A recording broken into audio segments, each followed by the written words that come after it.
So, good morning to everyone.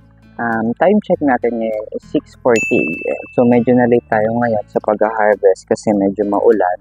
Naghihintay sana akong pumila kaso tuloy-tuloy talaga. So, malakas pa yung ambon. So, ngayon, ang gagawin natin is mag-harvest tayo ng mga mustasa natin. And then, at the same time, yung mga pechay dun sa likod natin. Ayan.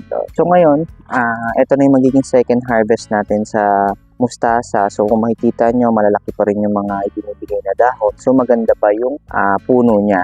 So yeah, the same dun sa first vlog natin sa pag-harvest, kukunin lang din natin ulit yung mga magaganda pang dahon and then ititira pa rin natin yung pinakapuno. So the same dun sa pechay, ganun din ang gagawin natin. Kukunin lang natin yung mga magagandang dahon kasi since first time lang natin i-harvest yung pechay natin. Start na natin kasi medyo maulan para matapos tayo agad.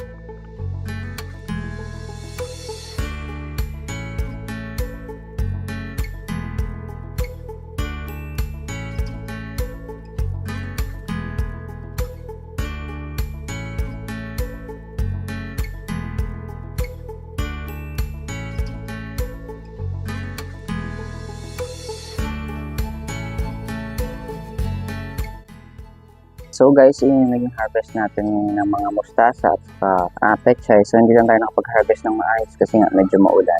So pero by the next time, siguro mas marami tayong maayos. Okay? So for now, yun muna. So thank you.